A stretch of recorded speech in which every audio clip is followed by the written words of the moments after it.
The Ukrainian President Volodymyr Zelensky has said that NATO's support could end the hot stage of the war. At this stage of the war, Ukraine is willing to regain its annexed territories from Russia.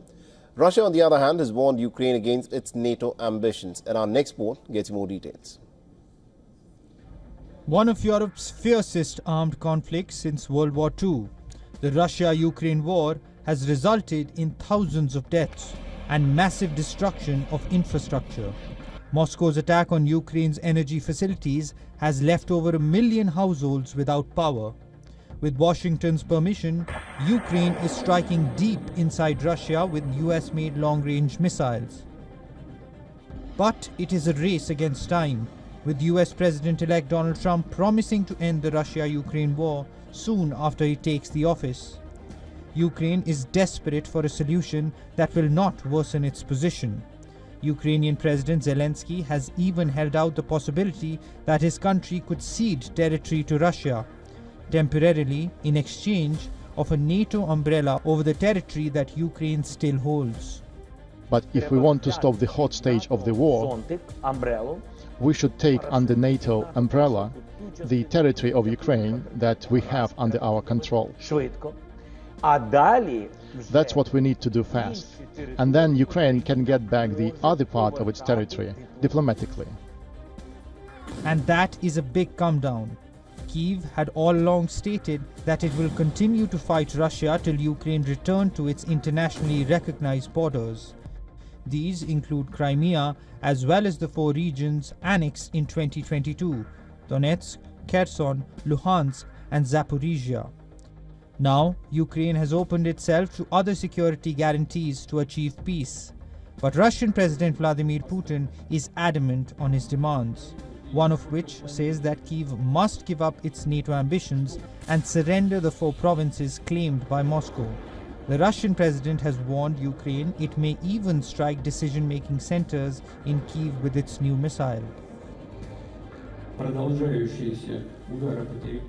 As has already been said, we will respond to the ongoing strikes on Russian territory by Western-made long-range missiles, including by possibly continuing to test the Oreshnik in combat conditions, as was done on November 21st. At present, the Ministry of Defense and the General Staff of the Russian Army are selecting targets to hit on Ukrainian territory. These could be military facilities, defense industry enterprises, or decision-making centers in Kiev. Putin claims the use of several Oreshnik missiles in one strike would be comparable in its devastating power to a nuclear weapon. The war has been in Russia's favor in recent months. With its advantages in manpower and equipment, it is pushing Ukrainian forces back in eastern areas. The growing military relations between North Korea and Russia is also worrying the West.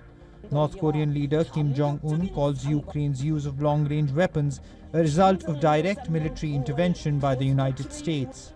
Kim believes Moscow is entitled to fight in self-defense. And amid the war weariness, President Zelensky's popularity is fading. According to a recent poll, most voters would prefer that he does not seek a second term. The poll by the Social Monitoring Center surveyed 1,200 Ukrainians and found that as few as 16% of Ukrainians would vote to re-elect him for a second term. The poll has also revealed that about 60% would prefer Zelensky not to even stand for re-election. It remains unclear when Ukrainians will be able to choose their next president. Zelensky's term of office ended in May, but new elections are suspended indefinitely under martial law that was introduced at the start of the Russian invasion. Bureau Report, WION World is One. So what do the experts think about Volodymyr Zelensky, who said that peace would perhaps prevail by the year 2025 and the Ukraine war would end? But what would be the terms in which the Ukraine war would come to end? Listen in to what the experts have to say. Desertions have been quite high and morale has been quite low. And partly this is because of the, no, not partly, largely this is because of the style of the leadership of the Ukrainian army. The senior generals, too many of them, have still been trying to fight using Soviet-type methods. And people just don't like that. However, there's a new army commander promoted and changed yesterday, a General Drapati, who is extremely popular, having been successful since the beginning of the war. And I'm almost certain that that is going to have a morale boosting effect across the system. It's a natural process for any politician to lose popularity. This war is very difficult, tragic, and tiring for Ukrainians. And Zelensky came to office when he was a very peaceful man, when he said that he doesn't need to prepare for any war because he will have peace with Russia. And Ukrainians, of course, remember that he did not prepare the country for war, and he did not believe that Russia would attack. Later on, Zelensky showed courage. Zelensky stayed, Zelensky fought, but of course, all those early days are remembered. For all the latest news, download the WION app and subscribe to our YouTube channel.